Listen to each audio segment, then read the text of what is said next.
Efren here with Cardsphere. We're back with another in-depth tutorial. Today we're going to go over everything on the halves page. So let's get started. Of course, we'll start by clicking on halves. Now here's what your screen is going to show. Now everything on your halves screen is basically whatever you have in your inventory. Whether or not it's available for trade, everything's going to show up here. And this is going to be your primary method, or should be your primary method for entering items into your inventory. Should be done from here. Okay, so the simplest way to enter something in is just to click on here under item name and then start typing. So let's say I have an original Innistrad Liliana of the Veil. I'm going to start typing, and anytime you pause your typing, the search box is going to try and make suggestions for you. So you see I just typed Lily and it's already trying to fill in the rest of the different lilies that exist in Magic. Of course, I want Liliana of the Veil specifically. So once I type of, you see it's going to pretty much narrow it down between Liliana of the Veil and Liliana of the Dark Realms. I said I had an original Innistrad one, so you see here it's my very first entry. So you can just click on that, or actually this entire field can be navigated using just the keyboard. And that's so that you don't have to keep taking your hand off the keyboard if you have a lot of cards you need to enter. You can just use your tab key and the down arrow and enter to kind of move through this entire process.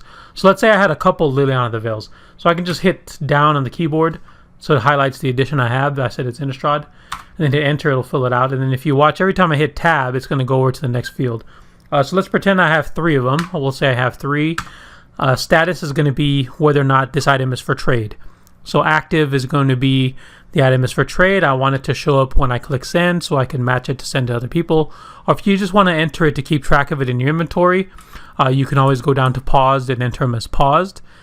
And anything that's paused obviously is not going to show up when you go to send. Okay, so we'll tab over down to condition. Everything on condition here beneath near mint comes with a markdown. So if you look at your Liliana of the Veil and you say it's slightly played, then you want to enter that as slightly played. That way when you're sending it, you'll only match with players who will accept a slightly played card.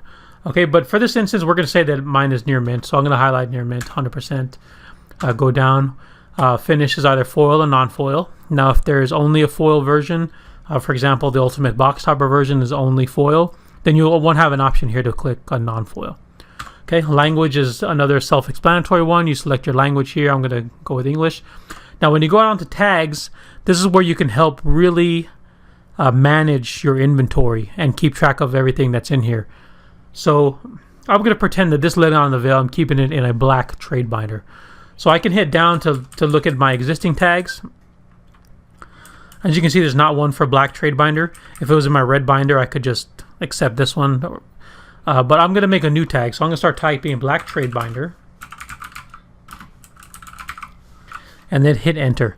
Now that is going to create a brand new tag. You see it just popped there, black trade binder. So now it's going to be tagged with black trade binder. Now you can add as many tags as you want to any individual card.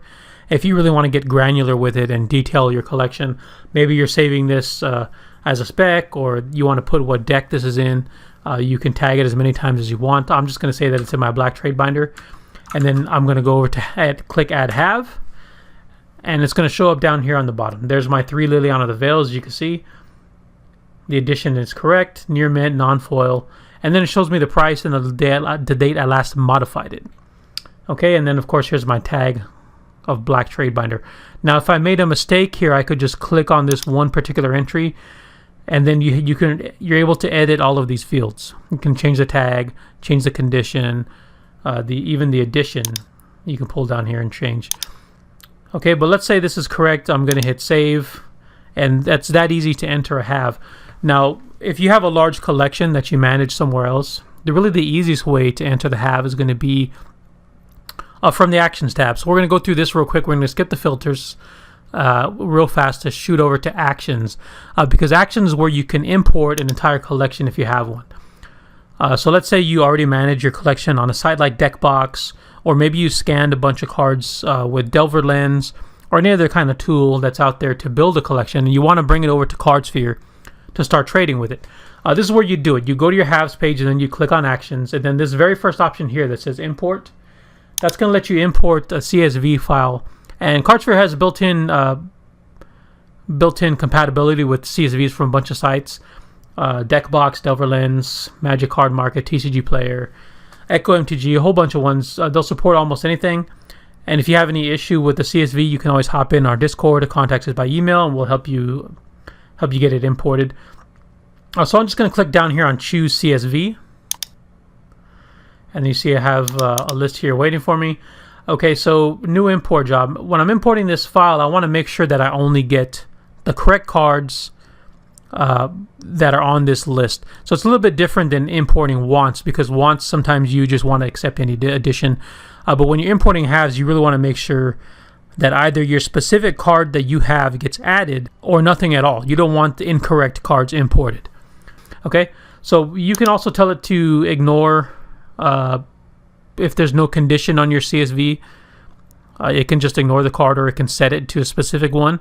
So I'm going to tell it to ignore it because I should have all my conditions set on my CSV. When missing language, I'm going to set it to English because I know I don't collect any non-English cards. So if it's not on the CSV, I want it to set to English. When missing finish, I'm going to tell it ignored because I want the foil and the non-foil to import correctly. Or if it doesn't import correctly, I'd rather go and manually adjust that later. Okay, when missing quantity, I'm going to also tell it to ignore card because I'm going to want the correct quantity. But like, for example, if you're importing a commander deck and you have a CSV, they're all going to be 1, so you can just say set it to 1. And if the card is not marked for trade, most won't because it's coming from different sites and they might not have that option, whether something's for trade or not. Like if you bring it in from TCG Player or Echo MTG, it's not going to say whether or not it's for trade because they're not trading sites. So I'm going to tell it to import as paused if there's nothing there, because I want to make sure and go through and look at everything that's on there before I mark it active. Okay, so what I'm going to do is I'm going to tag these halves. So let's say this is a collection I just bought, or this is all in a deck box. I'm just going to new collection. Let's say I just bought this new collection, or somehow I got a hold of a new collection. So I want to be able to track everything that's imported here. With the tags feature, anytime you need to come get this, look at cards specifically from this collection, you can just search for this tag later on, and it'll only show you the cards that were imported this particular job. So now we're just going to hit import, and the Cardsphere import is going to do its thing. So I'm going to click import down here. We're going to get a little progress bar. We're going to get the little gear spinning. Okay, so keep in mind that when you're importing larger jobs, it might take a few seconds. During this time, you can actually close this window, this modal, and it will continue. You don't have to sit here and wait for it to finish. So if you're importing a particular large collection, I think this one's got a few thousand on here. If it's taking a while and you're tired of waiting, you can hit close and then keep using other areas of the site, and it'll continue in the background. In fact, I'll do that now. I'm going to go ahead and close it. And then when you want to see what the results are, you can always just click on import, and it'll have whatever the current status is. It won't bring up a new option to start another import job until the current one is finished. Okay, so this finished. As you can see, it took less than a minute, submitted at 2340, completed at 2340, and there's a date here. So if you want to view the log, as you can see here, it shows 3,032 entries, entered 3,030 unique cards, 6,347 total. 2 of them could not be matched. So I'm going to view that log and see which cards were not matched and what the reason is. So a pre-release kit token code, it didn't match with Guilds of Ravnica. That's probably because I don't think you can redeem that one anymore. And then the sealed booster box of Battle for Zendikar didn't import. So out of 6,000 entries is pretty good. We only got 2. So these I can go ahead and manually enter using the halves field. In fact, we'll do that booster box right here. So we can see what it is like to enter sealed products. So we'll do booster box and wait for the suggestion. And now we have all the possible booster boxes. Kind of a weird way to do it, but there's Battle for Zendikar right there. So I can just add it. Now, as you can see, since I'm entering sealed product, all these other options get grayed out. I can't enter condition. I can't enter finish. All I can enter is tags, language, and active or pause, and of course quantity. That's of course because there's no condition on booster box. You can't sell an open booster box on Cardsphere, or one that's not in mint condition, I guess.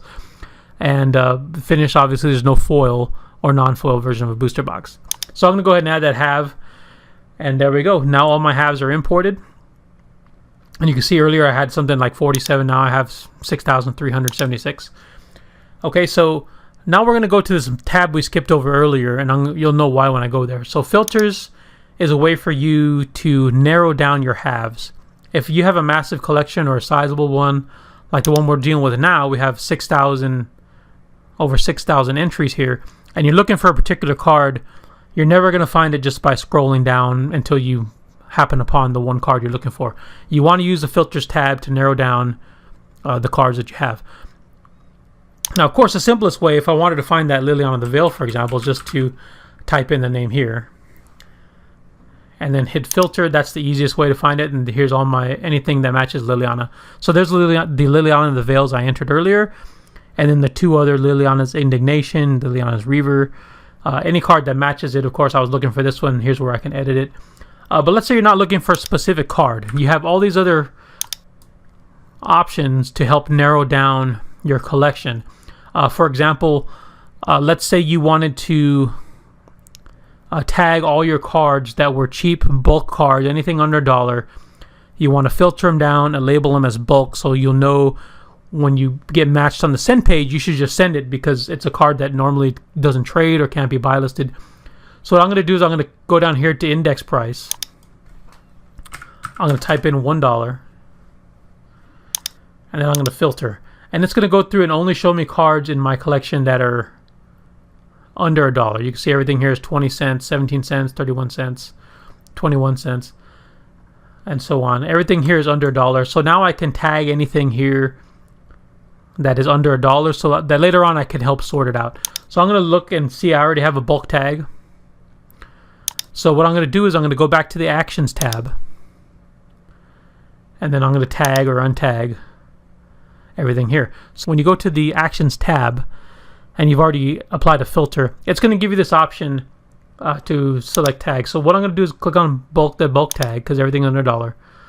So I'm going to add that tag. You can select to remove or set to a selected tag. I'm going to add bulk to it, and I'm going to apply it to either all halves made visible by filter, or all halves hidden by filter. Of course, I want to apply it to the ones that are visible. So I'm going to click on that and click apply. And as you can see now, we're back on my page.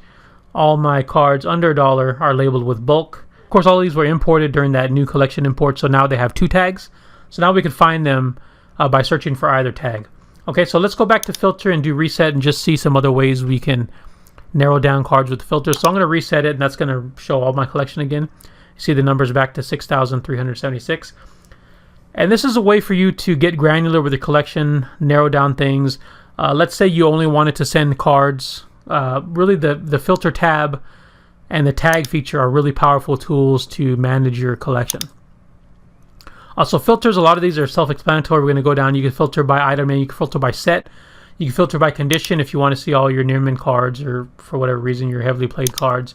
Cards that are less than near mint. Maybe you want to replace everything in your collection with a near mint card. You can sort by moderately played or any other condition that you have, and then narrow those cards out. Then maybe you want to go and replace those on Cardsphere. You can use finish to look at just foiled, non-foil, or just sealed. So I can click on sealed and then click filter and just see what kind of sealed product I have in my inventory. You see I have that Battle for Zendikar box I just entered, and then I have 4 boxes of Guilds of Ravnica in my inventory. This is a great way to really manage your collection. We showed price below, but you can also do price above. So let's say you wanted to fund your Cardsphere account. There's a card you want, it's $50, so you want to see what $50 card you can send out so that you can get the card you want. You can type $50 there, filter down. You see all these cards in your collection, so the Liliana that I just entered is the closest to $50, so I can send one of these out and then get that $50 card that I want. So filtering by price and pretty much all the filters here are a really powerful way to get your collection in just the right shape you want and really help your trading go more smoothly and end up trading for exactly what you want. Okay, so I'm going to reset the filter. Quantity, you can search for cards that maybe you have more than a playset. You just want to have a playset of cards. So say I want to see any card that I have more than 5. Filter it down. You see I have 8 of all these different cards. Really, a lot of this is self-explanatory, but once you get down and dig into all the different things you can do with filters, it's a very powerful tool, especially when combined with everything on the Actions tab. So let's take a look at the Actions tab, all the different actions you can take here. So we have import, then you can also export your collection. We showed you tag and untag, so you can, anything you filter on the filters page, you can then come tag or untag it. You can set the quantity if you don't have a quantity, or if you filtered out a certain set or something and you know that you have 2 of every card in that set, you can change the quantity here. Change condition will let you set it to near miss, lightly played, moderately played, heavily played. And set status is the other really helpful tool. So let's say I wanted to just move bulk. Remember I tagged those cards that are bulk. So what I would do is I would look for cards that are not tagged with bulk. Let's say I decided I just want to get rid of my cheap cards under $1. I want to narrow down my collection. I'm tired of having so many cards. I'm going to move all this bulk and send it out for whatever price I can on Cardsphere. You can come here and select your not tagged with bulk. So when you do that and you hit filter, it's going to only show your cards that don't have that bulk tag. So now what you're looking at is you're looking at every card in your collection that is worth more than $1. If you consider anything above $1 to not be bulk, then you can do this and take a look at all the cards you have over $1 and then come to your actions tab and then change the status and set all these to paused. Okay, so I'm going to set it to paused. All the cards made visible by filter because we're looking at cards over $1, and I'm going to apply it. So that's going to go through all the cards that I have that are over $1 and it's going to pause them, right? So everything here is paused, as you can see. Then when I reset the filter, you'll see when you scroll down, everything that is under $1, like these, are active, and everything that's over $1, like this one here, is paused. This is a great way to get rid of low value cards, because now when you go to your send page, it's going to only match you with people who want these cards that are less than $1. So if you want to get rid of a bunch of cards in your collection, you know they're not worth much, you can't buy list them anywhere, you just want to get rid of them and trade them up into more valuable cards, this is a great way to do it. You pause everything over $1 and then hit send, and automatically you get matched with everybody that's accepting these bulk cards. You can exclude packages if I've done here under $3 to make sure it's worth your time shipping. And now I have all these different traders here that are looking for these low value cards, and they're ready to give me some money for them. And it's a great way to get rid of those cards, get rid of them out of your collection. And that just about covers everything on the halves page. Thank you very much for watching this tutorial. If there's any other questions that you would like covered on a revised version of this tutorial, which we will be doing pretty often, head down to the comment section and leave those comments, leave those questions. I will make sure it goes into the new version of this video, since we'll be updating these as we add new features and change different things on Cardsphere. You can also, of course, find us on our subreddit, reddit.com/r/Cardsphere. And on our Discord server, all those links will be in the description below. Check us out on Discord or hit us up on Twitter. A lot of ways you can get a hold of us here at Cardsphere.